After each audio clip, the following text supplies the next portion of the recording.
সুপ্রিয় দর্শক সবাইকে স্বাগত জানাচ্ছি স্বপ্নধরা নিউজ আওয়ার এক্সট্রায় সহযোগিতায় ক্যামব্রিয়ান স্কুল অ্যান্ড কলেজ এবং আলোক হেলথ কেয়ার অ্যান্ড হাসপাতাল। পুরো আয়োজন জুড়ে বাবলি ইয়াসমিন আছে আপনাদের সঙ্গে। আজ আমার নির্ধারিত বিষয় ছাত্র আন্দোলন, সংস্কার ও নির্বাচন। এই বিষয়টি নিয়ে আজ কথা বলবো। স্টুডিওতে সম্মানিত দুজন অতিথি এই মুহূর্তে উপস্থিত আছেন, পরিচয় করিয়ে দেব শুরুতেই তাদের সঙ্গে। আছেন doctor Asaduzzaman Ripon, vice chairman BNP, স্বাগত জানাই। আছেন উমামা ফাতেমা, মুখপাত্র বৈষম্য বিরোধী আন্দোলন, স্বাগত জানাই এই আয়োজনে। আমি উমামা ফাতিমা আপনাকে দিয়ে শুরু করি। অন্তর্বর্তীকালীন সরকারের 100 দিন পার হয়ে গেছে। আপনারা ছাত্র আন্দোলন করেছেন, জনতাকে নিয়ে, সবাইকে নিয়ে, এবং একটা অন্যরকম বাংলাদেশের স্বপ্ন দেখিয়েছেন সবাইকে। আমি যদি একটু জানতে চাই, এই 100 দিনে আসলে সেই স্বপ্ন এবং বাস্তবতার মধ্যে কতটুকু মিল এবং কতটুকু পার্থক্য দেখতে পেলেন? কেমন গেল এই অন্তর্বর্তীকালীন সরকারের 100 দিন? আচ্ছা, ধন্যবাদ আপনাকে। অন্তর্বর্তীকালীন সরকার যে পরিস্থিতির মধ্য দিয়ে ক্ষমতায় এসেছিল, আমরা সবাই জানি যে কিভাবে শেখ হাসিনা একটা 36 দিনের আন্দোলনে দেশ থেকে উনি পালিয়ে গিয়েছিলেন, এবং তার যে তৈরি করে যাওয়া যে সিস্টেম, এবং এখানে যেভাবে প্রত্যেকটা ইনস্টিটিউশনকে করাপ্টেড করা হয়, প্রত্যেকটা ইনস্টিটিউশনের যে অ্যাকাউন্টেবিলিটি সব কিছুকে নষ্ট করে একদম ভেঙে চুরে দেশটাকে রেখে উনি আসলে পালিয়ে যান। এবং পরবর্তী সময়ে যখনই অন্তর্বর্তীকালীন সরকার ক্ষমতা গ্রহণ করে, তাদের জন্য এই দেশটাকে রান করা, প্রথমত চালানোটাই অনেকখানি কঠিন ছিল। কিন্তু যতটুকু দেখা যায় যে অন্তর্বর্তীকালীন সরকার সেই জায়গায় চেষ্টা করেছে, অনেক জায়গায় অনেক পদক্ষেপ গ্রহণ করার চেষ্টা করেছে। কিন্তু যেহেতু দেশের সিস্টেম বা এখানকার যে ব্যুরোক্রেসি, আমলাতন্ত্র, সেটা যেহেতু তাদেরকে হেল্প করছে না, এখানে যে আইনশৃঙ্খলা বাহিনী, রক্ষা বাহিনী আছে, তারাও কিন্তু অন্তর্বর্তীকালীন সরকারের প্রতি এতটা সাপোর্টিভ না। যার কারণে আমি মনে করি যে সরকার যতটা দ্রুত গতিতে কাজগুলো আগে এগিয়ে নিয়ে যেতে পারত, সেই পথে অনেকটাই ব্যাঘাত ঘটেছে। তবে এই কথাটাই বলতে হয় যে এটা যেহেতু একটা গণ-অভ্যুত্থানের সরকারের যে ধরনের চরিত্র থাকার কথা, সেই তুলনায় আমাদের অন্তর্বর্তীকালীন সরকারের চরিত্রটা যদি আমরা বিশ্লেষণ করি, সেটা বলা যায় অনেক বেশি একটা নিয়মতান্ত্রিক সরকারের মতো তারা আচরণ করছে। এবং অনেক সময়ই দেখা যাচ্ছে যেমন আমাদের আহত নিহতদের ক্ষেত্রে একদম তারা পাওয়ারে আসার পরপরই যে ধরনের দ্রুত তড়িৎ গতিতে একটা ব্যবস্থা নেওয়া উচিত ছিল আমাদের ছাত্র জনতা সকলকে সাথে নিয়ে, সেই ব্যবস্থাটার ক্ষেত্রে কিছুটা ঘাটতি ছিল। পরিকল্পনার ক্ষেত্রে স্পেসিফিক্যালি ঘাটতি ছিল। আমি বলবো না যে আন্তরিকতার ক্ষেত্রে ঘাটতি ছিল, অনেক সময় পরিকল্পনাটা তারা যথাযথ করতে পারেনি। ঘাটতিকে পূরণ করা এখন সম্ভব হচ্ছে বা শুরু হয়েছে? বিশেষ করে গত কিছুদিন আগে যখন শ্যামলীতে আহতদের একটা বড় পোর্শন তারা রাস্তায় নেমে আন্দোলন করেছিল, সেটার পরবর্তীতে কিন্তু সচিবালয়ে একটা মিটিং হয় ওই গ্রুপগুলোর সাথে, এবং আমাদের যে বর্তমান অন্তর্বর্তীকালীন সরকার, তাদের অনেক উপদেষ্টা সেখানে উপস্থিত ছিল, এবং তাদের পক্ষ থেকে একটা প্রতিশ্রুতি দেওয়া হয় ও দ্রুততম সময়ের মধ্যে তাদের জুলাই ফাউন্ডেশনের যে লিস্টিংগুলো করার কথা, তাদের যে টাকা দেওয়ার কথা, সে সব কিছু তারা দ্রুততম সময়ের মধ্যে সেরে পুনর্বাসন প্রক্রিয়ার মধ্যে আগাতে চায়। তবে এখানে অনেক বেসরকারি সংস্থা কিন্তু সরকারের সাথে এগিয়ে এসেছে। যেমন রিসেন্টলি যদি দেখেন যে যাদের লিম্স হারিয়ে গেছে, যাদের হাত পা আসলে হারিয়েছেন, তাদের অনেকেরই কিন্তু লিম্স করার মানে লিম্স জোড়া দেওয়ার হচ্ছে যে প্রক্রিয়াটা শুরু হয়েছে। এবং এটা আমি মনে করি যে সরকার কিছু নিজে যে তার যে সক্ষমতাটা নেই, সে বিভিন্ন ধরনের বেসরকারি অর্গানাইজেশন বা তাদের সাথে হেল্প নিয়ে, বাইরের অর্গানাইজেশন, বাইরের চিকিৎসকদের হেল্প নিয়ে যদি সেটা সরকার করতে পারে, তাহলে ডিসেম্বরের মধ্যেই অন্তত এই অভ্যুত্থানে যারা আহত নিহত আছে তাদের একদম ধাপে ধাপে তাদের পুনর্বাসন প্রক্রিয়ার মধ্যে আমাদের যাওয়াটা সম্ভব হবে, এটাই আমি বিশ্বাস করি। কিন্তু সরকারের সেটার জন্য আরও অনেক কাজ করতে হবে। তাদের একদম প্রাইমারি যে কাজটা ছিল লিস্টিং করা, লিস্টটা সম্পন্ন করা এবং একদম পাবলিক নোটিশের মতো এটাকে সবার সামনে প্রকাশ করা, এটা খুব বেশি দরকার। তার যদি এই কাজটা তারা অন্তত করতে পারে, তাহলে কিন্তু অর্ধেক সমস্যা, 50% সমস্যা ওখান থেকে সমাধান হয়ে যাবে। প্রধানতম দাবিও যদি বলি, এটাই তো ছিল যে আমাদের প্রধানতম দাবি হচ্ছে মূলত দুইটা। একটা হচ্ছে এখানে যে আহত নিহতদের সংস্কার কথা, তাদের যে বলা যায় যে তাদের যে একটা রেসপন্সিবিলিটি সরকার নেওয়া দরকার ছিল, সেই জায়গাটা আমরা স্পেসিফিক্যালি অ্যাড্রেস করেছি। আবার একই সাথে আওয়ামী লীগ সরকার তাদের আওয়ামী লীগের সংগঠন হিসেবে আওয়ামী লীগের একটা বিচার প্রক্রিয়ার মধ্যে আনে, তাদের গণহত্যার বিচার করা। এবং রিসেন্টলি আমাদের যে আন্তর্জাতিক অপরাধ ট্রাইব্যুনাল, তারা কিন্তু একটা প্রসেস শুরু করেছে এখানে আওয়ামী লীগের বিচার প্রক্রিয়ার মধ্য দিয়ে তারা কিভাবে আসলে আওয়ামী লীগের বিষয়ে তদন্ত করা শুরু করেছে বলা যায়। তো এইটা একটা প্রসেস, আমরা বলা যায় এটা একটা প্রসেস। কিন্তু সরকারের ওভারঅল যদি একটা জনগণের লেন্স থেকে যদি আমি দেখি তাহলে সরকারের একদম স্পেসিফিক কোনো পয়েন্ট আপনি বের করতে পারবেন না যেটা তারা খুবই সফল বা তারা করে দেখিয়েছেন, এরকম কোনো পয়েন্ট আসলে সেই অর্থে কেন মনে হচ্ছে? কেননা এই সরকার তো আপনাদের নির্বাচিত সরকার বা আপনাদের প্রস্তাবিত সরকার, এবং এখানে আপনাদের প্রতিনিধিরাও আছে। আপনার কাজের এই যে দীর্ঘসূত্রিতা, অনেকে বলছেন রাজনীতিবিদরা থেকে শুরু করে জনগণও দেখতে পাচ্ছে যে কিছুটা দীর্ঘসূত্রিতা আছে, মানে কেন এরকম মনে হচ্ছে আপনার? এটা হওয়ার কারণ কি? এখানে দীর্ঘসূত্রিতার বা আপনি যেটা বলছেন কাজের একটা ধীরগতি, এটার আমি একটা প্রধান কারণ মনে করি যে এই সরকারের যারা উপদেষ্টা আছেন তাদের একটা বড় অংশ কিন্তু এই আমলাতন্ত্রকে ডিল করতে অভ্যস্ত ছিলেন না, এবং আমলাতন্ত্র আবার যেভাবে শেখ হাসিনার শাসনামলে যে মেকানিজমে ফাংশন করেছে স্বাভাবিকভাবেই কিন্তু এই সরকারকে তাদের হেল্প করার কথা না, এবং যার ফলে দেখা যাচ্ছে আসার পরপরই যেটা আগের সরকারের আমলে যে বিভিন্ন প্রজেক্ট ছিল, আগের সরকারের আমলে যারা চাকরি বঞ্চিত ছিল তাদের দাবি দাওয়াগুলো পূরণ করতে কিন্তু সরকারের প্রথম 1-1.5 মাসের মতো চলে যায়, তাদেরকে ডিল করতে সরকারের 1-2 মাসের সময়টা অনেকটা চলে যায়। আবার এর মধ্যে আপনি যদি দেখেন রিসেন্ট সময়ে কিন্তু দাবি দেওয়ার যে একটা পাহাড় সেটা অনেকখানি কমে এসেছে। ইটস বিকজ প্রথম 1.5 মাস আপনি যদি ডক্টর মোহাম্মদ ইউনূসের প্রথম ব্রিফিংটা দেখেন সেখানে কিন্তু স্পেসিফিক দাবি দেওয়া নিয়ে উনি একটা পোর্শন উনি অ্যাড করে যে আপনারা একটু কম দাবি দেওয়া আনেন, কারণ ওনার যে কাজগুলো অ্যাকচুয়ালি ওনাদের করা উচিত সেটা কিন্তু ওনারা করতে পারছিল না এত বেশি দাবি দেওয়ার চাপের কারণে, যেটা আমি মনে করি যে এটা সরকারের উপর একটা এক্সট্রা লোড ছিল। পরবর্তীকালে তারা হয়তো এখন চেষ্টা করছে জিনিসটা অনেকখানি গুছিয়ে আনার, তবে এই যে গত পরশুদিন ডক্টর মোহাম্মদ ইউনূস যে ব্রিফিংটি করেছেন সেই ব্রিফিং এর মতো আরো বেশি প্রত্যেকটা উপদেষ্টা তাদের একজন প্রেস সেক্রেটারি যদি প্রায় সপ্তাহে একবার বা উপদেষ্টারা যদি 15 দিনে একবার তাদের এই 15 দিন তারা কি কি কাজ করেছেন সেটার একটা তালিকা বা সেটার একটা ক্ল্যারিফিকেশন জনগণের সামনে দেন, তাহলে জনগণের কাছে অন্তত একটা জিনিস এভিডেন্ট হয় যে না আচ্ছা গভর্নমেন্ট কিছু একটা করছে, জনগণ এটা এক্সপেক্ট করে না যে এরা অনেক কিছু করবে, তারা হচ্ছে অন্তত সংস্কারগুলো এখানে আনবে। আপনি আছেন, আপনার সঙ্গে অনেকগুলো বিষয় নিয়ে কথা বলবো। ডক্টর আসাদুজ্জামান রিপন, আপনার কাছে আসি। এই সরকারের কাছে আপনাদের সবচেয়ে বড় চাওয়ার জায়গার কথা যদি বলি তাহলে অবশ্যই সামনে নির্বাচন নিয়ে সব থেকে বড় চাওয়ার কথা বলা হচ্ছে। আজকে যখন আমি শিরোনাম পড়ছিলাম তখন বলছিলাম যে সব দলকে নির্বাচনে চাই বিএনপি, সরকার উপেক্ষা করতে পারে না, বিশেষ করে এখানে আওয়ামী লীগের কথা বলা হয়েছে। সেটি নিয়ে আপনার মন্তব্য জানতে চাইবো। আপনারা আওয়ামী লীগকে আপনারা চাচ্ছেন না যে আওয়ামী লীগকে বাদ দিয়ে নির্বাচন হোক, এবং সরকার সেটি উপেক্ষা করছে না, কিন্তু সেটা আমরা ইনডিরেক্টলি দেখতে পাচ্ছি। এই বিষয়টা নিয়ে যদি একটু জানতে চাই। ধন্যবাদ আপনাকে। তার আগে আমি তোমার নাম তো উমামা কি? উমামা ফাতেমা। উমামা ফাতেমাকে আমি ধন্যবাদ জানাতে চাই, আমার কন্যা সমতুল্য। সো নাইসলি সে পুরো বিষয়টি তুলেছে।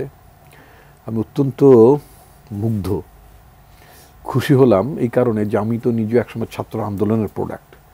আমি নিজে একসময় যে আমি বাংলাদেশের বৃহত্তম ছাত্র সংগঠন জাতীয়তাবাদী ছাত্রদলের প্রেসিডেন্ট ছিলাম। তো আমার একটা হতাশা ছিল যে পরবর্তী প্রজন্ম থেকে রাজনৈতিক কর্মী, নেতাকর্মী দেশকে বোঝে, সমাজকে বোঝে, রাষ্ট্রকে বোঝে, মাথার মধ্যে অন্তরের মধ্যে দেশ, রাষ্ট্র, সমাজ, মানুষ থাকে, সবকিছু থাকবে কিনা। রাইট। দেশ থাকলে সবই থাকে। লুটেরাদের কিছু থাকে না, কারণ ওরা শুধুই লুট করে, দেশটাকে আপন ভাবে না। যারা দেশটাকে আপন ভাবে তো তখন অটোমেটিক্যালি মানুষ, রাষ্ট্র, সমাজ সবাইকে আপন ভাবতে পারে। তো ওর কথার মধ্য দিয়ে আমি খুবই আশান্বিত হয়েছি যে আমাদের ছেলেমেয়েরা তারা ভীষণভাবে দেশটাকে ধারণ করেছে। এটা অত্যন্ত মানে আশার বিষয়, ভালো লাগার বিষয় যে আমাদের ছেলেমেয়েরা মানে দেশটাকে ছেড়ে দেয়নি বলতে দেশের ভাবনাটা ছেড়ে দেয়নি। তো এই জন্য তোমাকে আমি বিশেষভাবে মানে ধন্যবাদ জানাচ্ছি। আমি খুব খুশি হয়েছি তোমার ভাবনা চিন্তা এবং তুমি যেভাবে বিষয়গুলো অ্যাড্রেস করেছো, ভেবেছো বা সমস্যাটাকে মানে বুঝতে পেরেছো বা যেভাবে ন্যারেট করেছো, এক্সপ্লেইন করেছো, it's really really very good. Traditionally main stream ছাত্র সংগঠনের আমার ধারণা অনেক ছেলে মেয়েরা এইভাবে বলতে পারে না এখন, কারণ এটার একটা কারণ ছিল 16 বছর তো সেভাবে রাজনৈতিক চর্চা ছিল না, সেটাও একটা কারণ। এক ধরনের বন্ধাত্ম তো ছিল আমাদের মধ্যে। যাই হোক, ঠিক আছে, অনেক ধন্যবাদ তোমাকে।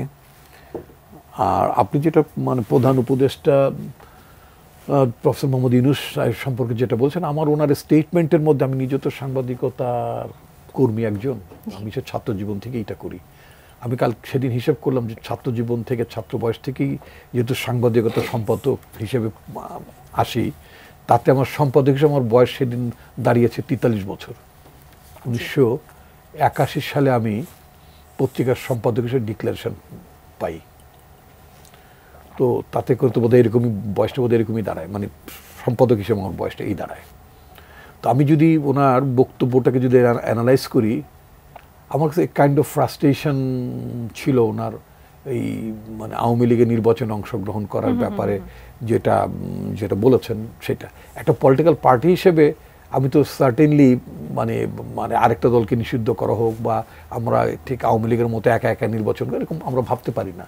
তবে হ্যাঁ, আইনের আওতায় তারা যে অপরাধটি করেছে, আওয়ামী লীগ যে অপরাধটি করেছে সংগঠন হিসেবে, তাদের ছাত্র সংগঠনকে লেলিয়ে দিয়ে, তাদের যুব সংগঠনকে লেলিয়ে দিয়ে এবং তাদের পার্টির জেনারেল সেক্রেটারি যেভাবে হম্বিতম্বি করেছে, যে কথাগুলো বলেছে, সেগুলো নিঃসন্দেহে এটা কোনো রাজনৈতিক সংগঠনের নেতা বা কর্মীর আচরণ ছিল না। এই আচরণগুলো ছিল একেবারেই ক্রাইমস এগেনস্ট হিউম্যানিটি, মানবতার বিরুদ্ধে অপরাধ ছিল। তো মানবতার বিরুদ্ধে যদি অপরাধের মতো কথা বলে থাকেন এবং সে কথায় উদ্বুদ্ধ হয়ে যদি তার দলের নেতাকর্মীরা যদি আপনার জনগণের মুখোমুখি অবস্থানে দাঁড়িয়ে পড়ে অথবা জনগণকে হামলা করে, মানুষকে হামলা করে, তাদের হত্যাকাণ্ড সংগঠিত, তাদের বিরুদ্ধে হত্যাকাণ্ড সংগঠিত করে, সেই দায় তো সংগঠন আওয়ামী লীগ এড়াতে পারে না, সেই দায় তো আওয়ামী লীগের নেতারা এড়াতে পারেন না। কিন্তু সেই দায় যদি আওয়ামী লীগের নেতা এবং সংগঠনকে যদি আপনি দায়ী করতে চান, তাহলে তো একটা প্রক্রিয়ার মধ্য দিয়ে সেটা করতে হবে। অ্যাজ এ পলিটিক্যাল পার্টি আমি তো এটা বলতে পারবো না যে না আমি ও বাতিল হয়ে যাক, বাদ হয়ে যাক। একটা প্রক্রিয়ার মধ্যে, আইনি প্রক্রিয়ার মধ্য দিয়ে তাকে আপনার মানে বাতিল করতে হবে। যেমন গত পরশুদিন যুক্তরাজ্যের পররাষ্ট্র প্রতিমন্ত্রী তিনি একটি কথা বলেছেন, তার ভাষায় ইংরেজিতে তিনি বলেছেন ইনক্লুসিভ ইলেকশন দেখতে চান। এই ইনক্লুসিভিটি উইথ হুম, কার সাথে, কাদের সাথে? হত্যাকারীর সাথে, যারা হত্যাকাণ্ড সংগঠন করেছে তাদের সাথে, যারা মানবতার বিরুদ্ধে অপরাধ করেছে তাদের সাথে, যারা আমার দেশের শুধুমাত্র যদি ইউনিসেফের স্ট্যাটিস্টিক্স যদি আমি ধরি তাহলে 64 জন শিশু প্রাণ দিয়েছে বিগত আন্দোলনে, এবং নাম্বারসটা অনেক বেশি, এখন অনেক বেশি। কারণ যেই টাইমে ইউনিসেফ একটা স্টেটমেন্ট করেছে 64 মানে চিলড্রেন্স তারা মানে মারা গিয়েছে, এটা যখন বলেছেন তারপর তো অনেক শিশু আহত অবস্থায় মারা গিয়েছে। তো ফলে নাম্বারটা অনেক অনেক বেশি। আমার ধারণার নাম্বারটা হয়তো 100 বেশি অথবা 100 ছুঁইছে এরকম হবে। তো এটা কোথায়? এটা তো গাজাতে হয়েছে এরকম ঘটনা, এটা তো বাংলাদেশে এটা এক্সপেক্টেড না। আপনি 1,500 মানুষকে মেরেছেন, আপনি মানে হেলিকপ্টার দিয়ে, আপনি স্নাইপার দিয়ে গুলি করে মানুষ মেরেছেন, এবং আপনি মানুষের তামাশা করে। I am talking about the immediate past so called আপনার প্রাইম মিনিস্টার, যিনি জবরদস্তি করে যিনি ক্ষমতায় ধরেছিলেন বিনা নির্বাচনে। আমি সেই সাবেক প্রধানমন্ত্রীর কথা বলতে চাই। তিনি বলেছেন আকাশ থেকে নাকি পানি ছিটাচ্ছে, অর্থাৎ বৃষ্টি বর্ষণ করার দায়িত্ব উনি নিয়েছেন। আকাশ থেকে উনি মকও করেছেন যে সবাই ভাবছে শেখ হাসিনা পালিয়ে গেছে, শেখ হাসিনা পালায় না। দ্যাটস এ রিয়েলি মকারি, যে তিনি বলেছেন যে ওনার অনুগত সন্ত্রাসীরা, মানে আমি মানে বাহিনীর মধ্যে থাকলে তারা যে বাহিনী হবে তা না, যারা জনগণের ভোটে নির্বাচিত সরকার না, এই ধরনের অনির্বাচিত একটা দস্যু সরকারের পক্ষাবলম্বন করে যারা জনগণের বিপক্ষে দাঁড়ায়, তাদেরকে তো আমি রেগুলার ফোর্সের মেম্বার মনে করি না। আপনি বলছেন যে একেবারে উপযুক্ত প্রক্রিয়ার মধ্য দিয়ে বিচারের মাধ্যমে যদি আওয়ামী লীগ ফিরে আসে, যদি না ফিরে আসার আমি কোনো সম্ভাবনা দেখি না। যদি আমি রিয়েলি আমি তাদের বিরুদ্ধে যে অভিযোগগুলো আছে সেই অভিযোগগুলো আনলে তাদের ফিরে আসার কোনো অভিযোগ থাকে না। আমি ব্রিটিশ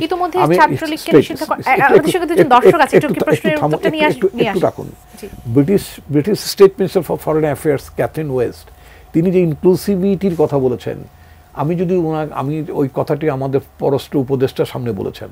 আমি পররাষ্ট্র উপদেষ্টাকে সামনে পেলে জিজ্ঞেস করতাম যে আপনি কি তখন মুখে কুলুপ টেনেছিলেন কিনা, আপনি কি বলেছেন, আপনি কি বলতে পারতেন না যে আপনি কি জার্মানির কাছে এই আহ্বান জানাবেন যে ওখানে নাজি দলগুলোকে, ওখানকার ফ্যাসিস্ট নাজিদেরকে নিয়ে আপনার জার্মানির অপর রাজনৈতিক দলগুলো ইলেকশন করুক? আমাদের প্রশ্ন নিতে হবে, একেবারে প্রথম ব্রেকের সময় হয়ে গেছে। সুপ্রিয় দর্শক, কে আছেন, কোথা থেকে আছেন, আপনার প্রশ্ন করবেন? স্বাগত জানাচ্ছি। দর্শক, কে বলছেন? আসসালামু আলাইকুম ম্যাডাম। ওয়ালাইকুম সালাম, আপনার প্রশ্নটি করবেন। আমি সাধারণ কবি বেগমগঞ্জ নোয়াখালী থেকে। জি, নোয়াখালী ভাষা বলে খুশি সম্মানিত হব। দুজন অতিথির কাছে আমার ছোট প্রশ্ন, যে গত যে জুলাই আগস্ট যে আন্দোলন হলো, মানে যেটা অভ্যুত্থান বলা হয়, যে যেভাবে নিঃসন্দেহে এটা কি জেনতেন প্রকারে একটা নির্বাচন দিয়ে কি রামদলীয় দল এমন কোন দলকে ক্ষমতায় নেওয়ার জন্য, নাকি ঘুরে যাওয়া রাষ্ট্রীয় শাসন ব্যবস্থা মেরামত করার জন্য? জি ধন্যবাদ। আপনি থাকুন আমাদের সঙ্গে। আরেকজন দর্শক এই মুহূর্তে আমাদের সঙ্গে আছেন, তার প্রশ্নটিও নিতে চাই। দর্শক স্বাগত জানাচ্ছি। কি বলছেন, কোথা থেকে বলছেন, আপনার প্রশ্ন করবেন? জি আসসালামু আলাইকুম, আমি মোস্তাক আহমেদ মনির, জামালপুর সরিষাবাড়ি থেকে বলছি। বলবেন। জি, আমার প্রশ্নটা হচ্ছে মামা আপুর কাছে। জি, আমার প্রথম প্রশ্ন হচ্ছে, বারবার এই যে বিভিন্ন উপদেষ্টাদের মন্ত্রণালয় পরিবর্তন করা হচ্ছে, আসলে এটি কি কারণে করা হচ্ছে, নাকি তারা ওই দপ্তরগুলোর উপদেষ্টা হিসেবে ব্যর্থ? প্রথম দর্শক যিনি আছেন তার কাছে একটু যেতে চাই। কে বলছেন, কোথা থেকে বলছেন, আপনার প্রশ্ন করবেন? আমি ঠাকুরগাঁ থেকে হারাজন বলছি। বলবেন। আমার আজকে দুজন অতিথির কাছে একটা প্রশ্ন, আপনি একটু মাঝপথে কাটে দিয়েন না, আমার শেষ কথাটা শেষ করতে দিয়েন আর কি। আচ্ছা, হ্যাঁ, আমার দুজন অতিথির কাছে প্রশ্ন যে আজকে বিএনপি থেকে বলতেছে প্রথম থেকেই যে আওয়ামী লীগকে না করা হয় এবং সব দলই থাক, সব দলের অংশগ্রহণে নির্বাচন হবে, এবং বৈষম্য বিরোধী সবাই বলতেছে যে আওয়ামী লীগকে পুরোপুরি নিষিদ্ধ করা হোক, ছাত্রলীগের মতো, ছাত্রলীগ যেভাবে নিষিদ্ধ করা হয়েছে। আসলে বিএনপি কি ওই 2 ফর্মুলার জন্য ভীত যে আওয়ামী লীগ নিষিদ্ধ হইলে একসময় বিএনপি নিষিদ্ধ হইতে পারে, এবং বৈষম্য বিরোধী তারা কি ভীত যে আওয়ামী লীগ যদি দেশে থাকে তাহলে হয়তো বা পরবর্তীতে ক্ষোভ মেটানোর জন্য বৈষম্য বিরোধী একেবারে স্পষ্ট তাদের বিরুদ্ধে? আপনার প্রশ্নটি একেবারে স্পষ্ট। থাকুন আপনি আমাদের সঙ্গে। আরো একজন দর্শক আছেন, তার প্রশ্নটি নিয়ে আমরা উত্তরে চলে যেতে চাই। কে বলছেন, কোথা থেকে বলছেন, আপনার প্রশ্নটি করবেন? আসসালামু আলাইকুম। জি ওয়ালাইকুম সালাম।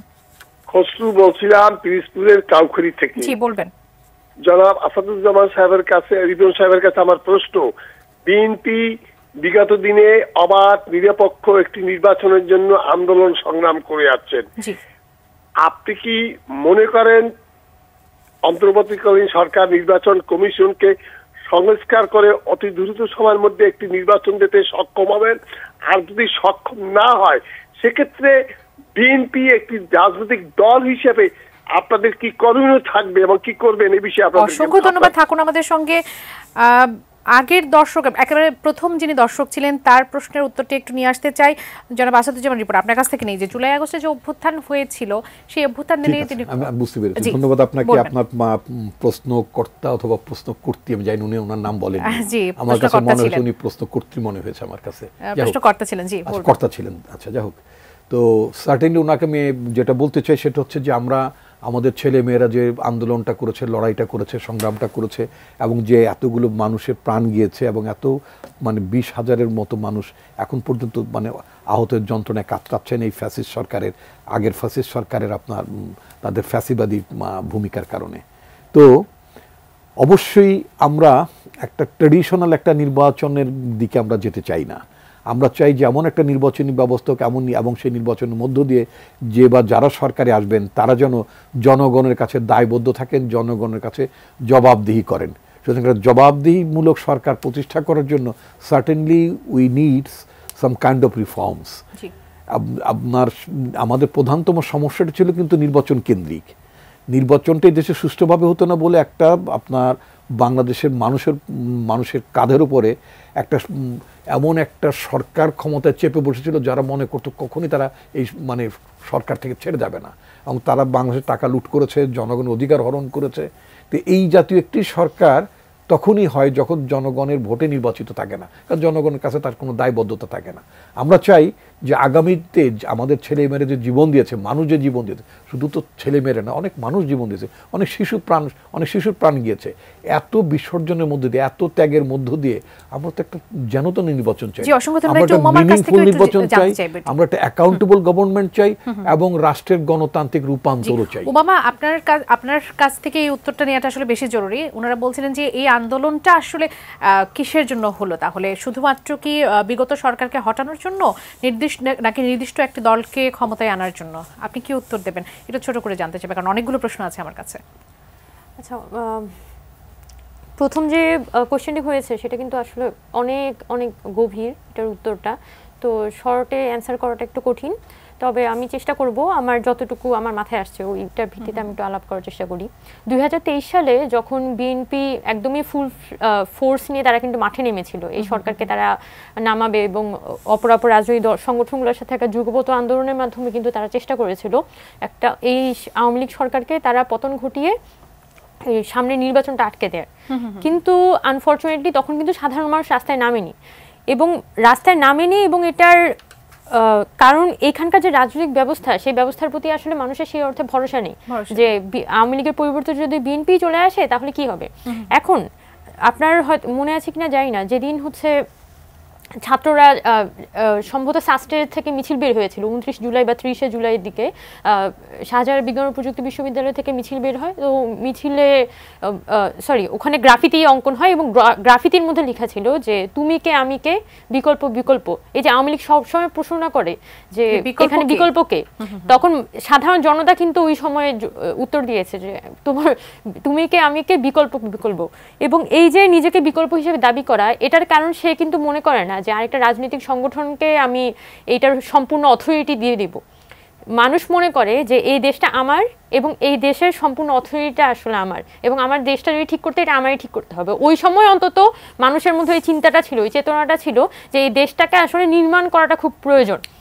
দ্বিতীয় প্রশ্ন এবং নির্মাণ করাটা প্রয়োজন। তো এই নির্মাণ ছাড়া যদি আমরা একটা নির্বাচন দিয়ে দিই তাহলে নতুন এই ফ্যাসিবাদী সিস্টেমটাই আসলে নতুন করে কায়েম হতে যাচ্ছে। এটা আমাদের মধ্যে একটা প্রশ্ন ছিল যে উপদেষ্টাদের কেন বারবার আসলে পরিবর্তন করা হয়, তাদের কি যোগ্যতার কোনো সংকট নাকি তারা ফেল করছে কেন বারবার, কেন? এটা খুব গুরুত্বপূর্ণ কোয়েশ্চেন, আসলে খুব গুরুত্বপূর্ণ question. I am very glad যে এটা কেউ আমাকে জিজ্ঞেস করেছেন। গত কিছুদিন আগে আমি একটা সাক্ষাৎকারও দিয়েছিলাম এই উপদেষ্টাদের রদবদল এবং নতুন উপদেষ্টা নিয়োগ বিষয়ে, যে এখানে উপদেষ্টা নিয়োগটা শুধুমাত্র সমন্বয়ক এবং সরকারের বিষয় না। আন্দোলনটা কিন্তু সারা বাংলাদেশের মানুষ করেছে, সারা বাংলাদেশের ছাত্র জনতা করেছে। সে জায়গায় যখন উপদেষ্টাদের নিয়োগটা স্বচ্ছ হচ্ছে না, যখন জনগণ একটা ধোঁয়াশার মধ্যে থাকে যে আচ্ছা উনি যে নিয়োগ পেলেন এটা কিসের ভিত্তিতে পেলেন, এবং সরকার প্রপার কোনো অ্যান্সার দিতে পারে না সেটার জন্য, তার মানে এই প্রসেসটার মধ্যে কোথাও একটা সমস্যা আছে। তার মানে এখানে যে বিভিন্ন ধরনের মন্ত্রণালয়গুলোর মধ্যে রদবদল হলো, আসিফ ভাইকে হচ্ছে স্থানীয় সরকার মন্ত্রণালয় দেওয়া হলো শ্রম থেকে চেঞ্জ করে, এবং শ্রমিকদের এখনো পর্যন্ত কিন্তু গার্মেন্টস শ্রমিকদের আন্দোলন চলছে, আজকেও হয়েছে, গতকালকেও হয়েছে বেতন ভাতার জন্য। এবং গত অনেকদিন ধরেই কিন্তু গাজীপুর যে রুটটা সেই রুটে যান চলাচলের অবস্থা খুবই খারাপ। তো তার মানে এই যে শ্রম মন্ত্রণালয়টা আবার প্রবাসী শ্রমিকদের নিয়ে আসিফ ভাই কাজ করার চেষ্টা করেছেন।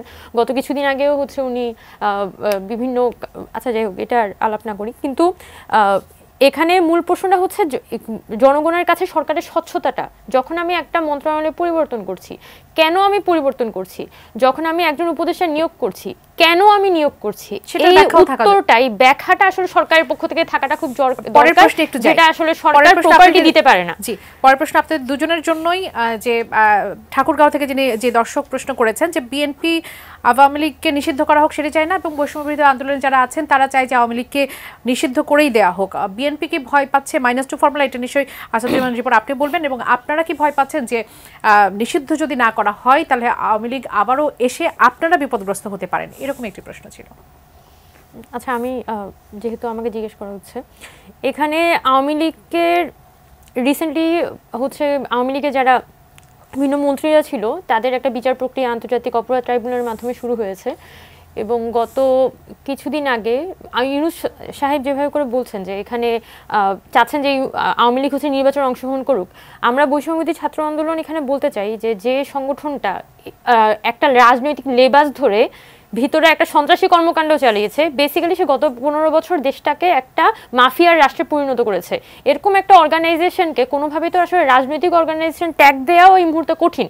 এবং শেষ মুহূর্তে কিছুক্ষণ আগেই কিন্তু ভাই উল্লেখ করেছেন যে কিভাবে হেলিকপ্টার থেকে গুলি করে মানুষ মারা হয়েছে, এবং এই স্মৃতিগুলো আমি আর বেশি ঘাটতে চাচ্ছি না। তবে আমার যেমন নিজের একটা ব্যক্তিগত স্মৃতি মনে আছে, যখন 19 জুলাই কারফিউ ঘোষণা করা হয়, আমি তখন টিভি দেখছিলাম এবং আমার সামনে টিভি স্ক্রলে ব্রেকিং নিউজ দেখাচ্ছিল ওবায়দুল কাদের, উনি কত বড় সাহস, উনি তখন নির্বাহী আদেশে ঘোষণা করেন যে রাস্তায় যদি কেউ নামে কারফিউ চলাকালীন সময়ে তাহলে দেখা মাত্র গুলি করা হবে। এটা একটা দেশের সরকারের কি তার উনি ছিল হচ্ছে আপনার সাধারণ সম্পাদক, একটা দলের সাধারণ সম্পাদক। এখন এরকম একটা দল যে তার জনগণের উপর গুলি চালানোর নির্দেশ দেয়, সেই দলটা তো কোনোভাবেই রাজনৈতিক সংগঠন হিসেবে আমাদের কাছে অন্তত প্রতিমান হয় না। বরং এখানে যেটা বেশি দরকার, যে আমরা গত 10 নভেম্বর নূর হোসেন দিবসে বৈষম্যবিরোধী ছাত্র আন্দোলনের পক্ষ থেকে প্রোগ্রাম করেছিলাম, সেখানে আমরা খুব স্পষ্টভাবে বলেছি যে আওয়ামী লীগকে এখানে গণহত্যার দায়ে দোষী করে তাকে হচ্ছে যে বিচার করতে হবে, আওয়ামী লীগের একটা গণহত্যার বিচার করতে হবে। এবং এইটা কিন্তু আন্তর্জাতিক অপরাধ ট্রাইব্যুনাল শুরু করেছে, কিন্তু তাদের যে এই বিচার কাজটা সেটা আরো বেশি সুইফট হওয়া দরকার। আর এখানে আরেকটা জিনিস এখানে উল্লেখ করতে হবে, প্রেসার গ্রুপ আপনারা কি সেই সুইফট হওয়ার জন্য প্রেসার ক্রিয়েট করছেন? এখানে তো আমরা বারবার এই বিষয়টা বলেই যাচ্ছি। আর আরেকটা বিষয় হচ্ছে যে স্থানীয় পর্যায়ে একটা বিষয় অ্যাড করি, স্থানীয় পর্যায়ে কিন্তু একটা রীতিমতো মামলা বাণিজ্য হচ্ছে এই জুলাই গণঅভ্যুত্থান পরবর্তী সময়ে। এই মামলা বাণিজ্যগুলো ঠেকানোর জন্য আমাদেরকে বলা হয়েছে যে আন্তর্জাতিক অপরাধ ট্রাইব্যুনাল থেকে আমার সাথে ব্যারিস্টার যে তাজুল ইসলামের দেখা হয় এবং উনি আমাকে বলেছেন যে এখানে স্থানীয় পর্যায়ে যে মামলাগুলো হচ্ছে এই গণঅভ্যুত্থান পরবর্তী সময়ে সেই ইন্ডিভিজুয়াল হত্যা মামলাগুলো তারা আসলে আন্তর্জাতিক অপরাধ ট্রাইব্যুনাল ট্রান্সফার করে আনবেন, যাতে এবং অনেকগুলো নাম যেগুলো আসলে উদ্দেশ্য প্রণোদিতভাবে অ্যাড করা হয়েছিল সেগুলো ছাঁটাই প্রক্রিয়ার মধ্যে দিয়ে বাদ হয়ে যাবে। এরকম হলে স্থানীয় পর্যায়ে যে মামলা বাণিজ্যগুলো চলছে সেগুলো অন্তত বন্ধ করা সম্ভব হতো। কিন্তু সরকার কিন্তু এখনো ওই প্রসেসের মধ্যে প্রপারলি ঢুকে নাই এবং এখনো পর্যন্ত মানুষের কিন্তু হয়রানির মধ্যে পড়তে হচ্ছে এই মামলাকে কেন্দ্র করে। তো আমরা শুধু এটা এক্সপেক্ট করব যে আওয়ামী লীগকে যদি এখানে নিষিদ্ধ করতে হয়, এখানে তার সে একটা গণহত্যাকারী সংগঠন এবং গণহত্যাকারী সংগঠন হিসেবে চিহ্নিত করে তাকে আসলে এখানে নিষিদ্ধ করতে হবে। জনাব আসাদুজ্জামান রিপন, আপনার কাছে প্রশ্ন ছিল একজন দর্শকের ঠাকুরগাঁও থেকে, যে আপনারা কি -2 ফর্মুলার ভয় পাচ্ছিলেন এই সরকারের? সাহেবের একটা বক্তব্যের মধ্যে মনে হচ্ছিল উনি বলছিলেন যে ওনার বক্তব্য থামিয়ে দেন, না ওনার বক্তব্য হারিয়ে যায়নি। তো আমি যেটা বলতে চাই সেটা হচ্ছে যে বিএনপি -2-তে মানে -2 ফর্মুলায় বিশ্বাস করেও না আর মানে ভয়ও পায় না, কারণ 111 অ্যাটেম্পটা ছিল, সেই অ্যাটেম্পটা এর আগেও করতে পারেনি।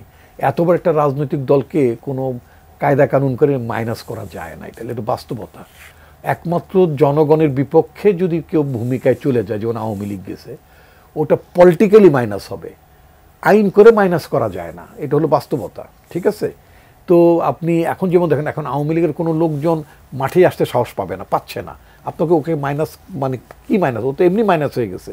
ও জনগণের সামনে কোন কথা নিয়ে আসবে, কোন মুখ নিয়ে আসবে? একটা হত্যাকারী দল, একটা হত্যাকারী সংগঠনের নেতা কোন সাহসে, লজ্জা শরম থাকলে তো মানুষের সামনে আসবে। সুতরাং একটা হলো পলিটিক্যালি পাবলিকের মন থেকে ও ডিসঅ্যাপিয়ার্ড হয়ে গেছে, মাইনাস হয়ে গেছে। তো সুতরাং বিএনপি তা মনে করে কি, বিএনপি যেটা মনে করে যে এই গভর্নমেন্টের মধ্যে অ্যাডভাইজারদের বক্তব্যের মধ্যে অনেক ইনকনসিস্টেন্সি আছে, এক এক অ্যাডভাইজার এক একটা কথা বলে, কি করা উচিত এটা তারা বুঝছে না, কারণ বিকজ তারা পলিটিক্যালি তারা ম্যাচিউরড না, পলিটিক্যালি তারা শার্প না, এবং পলিটিক্স তাদের বিজনেসও না, এটাও সত্য কথা, তাই না? এখন যেমন ধরুন চিফ অ্যাডভাইজার সাহেব, উনি 3 মাস পর একটা বক্তৃতা দিলেন, আমার শেষ করতে হচ্ছে, চিফ অ্যাডভাইজার 3 মাস পর একটা বক্তৃতা দিলেন, এই উনি স্টেটমেন্ট দিলেন যে মানে কি অবস্থা ছিল দেশে, লুটপাট হয়ে গেছে ইত্যাদি ইত্যাদি, দেশ সংকটের মধ্যে আছে। এই স্টেটমেন্টটা তো ওনার দেওয়া উচিত ছিল ফার্স্ট উইকে। জি, অসংখ্য ধন্যবাদ। কাছে একটু অল্প সময়ের জন্য হলেও আসতে চাই আপনাকে, যেহেতু পেয়েছি। আন্দোলনের শুরু থেকে আমরা নারীদের অগ্রগতিটা দেখেছি, সম্মুখ সারিতে দেখেছি, আমরা আন্দোলিত হয়েছি, কিন্তু আমাদের এই যে প্রীতিলতা যারা ছিলেন, প্রীতিলতাবাদীদের, তারা কোথায়? এই প্রশ্নটা আসলে দর্শকরাও করছেন, আমাদের নিজেদের মধ্যেও আসছে যে আমরা কেন প্রীতিলতাদের দেখতে পাচ্ছি না এখন। আমাদের প্রীতিলতাবাদীরা তো এরা একজনকে আমরা দেখতে পাচ্ছি, অনেক আছে। আমাদের মেয়েরা অনেক ভালো রোল প্লে করেছে। একেবারে ছোট করে জানতে চাইবো, আপনার কাছে কি মনে হয় কেন নেই মেয়েরা? কেন নেই? You should ask the men actually, মানে ওরা সব থেকে ভালো উত্তরটা, মানে ওদের পারসেপশনটা জানাটা খুব জরুরি। আমাকে জিজ্ঞেস করলে তো আমি 6-7টা উত্তর দিতে পারবো। আপনি আপনারটা দেন, আমরা জেনে নিব নিশ্চিতভাবেই। এখানে আমি কেন বলছি যে আমরা সবসময় নারীদের কাছে নারীদের উত্তরটা খুঁজি, মানে এবং পুরুষের মানুষপট থেকে নারী যে আগেই মাইনাস হয়ে বসে আছে, এটাকে আমি আর আলাদা করে কোয়েশ্চেন করি না। তো ওই পুরুষদেরকে জিজ্ঞেস করা উচিত যে আপনি যে মেয়েটা আপনার জন্য রিস্ক নিয়েছিল, আপনাকে যখন পুলিশ লাথি দিচ্ছিল, ওই মেয়েটা এসে আপনাকে বাঁচিয়ে নিয়ে যায়, ওই মেয়েটা এখন নাই কেন? আপনি তো ঠিকই এখন সামনে আছেন। তো এবং তার উত্তরটা হাউ হি ফিলস, মানে এই জিনিসটা জিজ্ঞেস করাটা অনেক বেশি জরুরি। তাই আমি আমার জায়গা থেকে একটু বলতে পারি যে মেয়েদের মাইনাস হওয়ার একটা বড় কারণ হচ্ছে এই সোসাইটির মধ্যে মেয়েদের যে একটা নিজস্ব পলিটিক্যাল এজেন্সি থাকতে পারে, এটা এখনো সোসাইটি মেনে নেওয়ার জন্যই প্রস্তুত না। আমরা চাই এবং আমাদের যে মেল সাবঅর্ডিনেটরা আছে তারাও এটা মেনে নেওয়ার জন্য প্রস্তুত না নেবার মতো। এবং এই যে বর্তমান যে রাজনৈতিক প্রেক্ষাপট, বাংলাদেশের যে রাজনৈতিক সিস্টেম, সেই সিস্টেমের মধ্যে একটা ছেলের পক্ষেই কিন্তু একটা ফিস্ট ফাইটিং করে টিকে থাকাটা খুবই টাফ। সেখানে যদি আপনি এক্সপেক্ট করেন যে একটা মেয়ে হু হ্যাজ অনার, যে নিজেকে সম্মানিত বোধ করে, সম্মানিত মনে করে, সে ওখানে ফিস্ট ফাইটিং করে দিনের পর দিন টিকে থাকবে, ওইটা মেয়েরা করবে না। মেয়েরা মনে করবে যে আমার পার্ট আমি প্লে করেছি, আমি এখন যাই। অসংখ্য ধন্যবাদ। আপনাদের মধ্য দিয়ে আসলে আমরা দেখতে চাই যে মেয়েরা সামনে সবসময় এগিয়ে আসবে, তাদের যে অনারের জায়গা সেটিও বজায় থাকবে। অসংখ্য ধন্যবাদ, কৃতজ্ঞতা প্রকাশ করছি এই জন্য আসবার জন্য। সুপ্রিয় দর্শক, আপনারা যারা আমাদের সঙ্গে ছিলেন, আগামী পর্ব দেখার আমন্ত্রণ জানিয়ে আজ এখান থেকে বিদায় নিচ্ছি। ধন্যবাদ সবাইকে, শুভরাত্রি।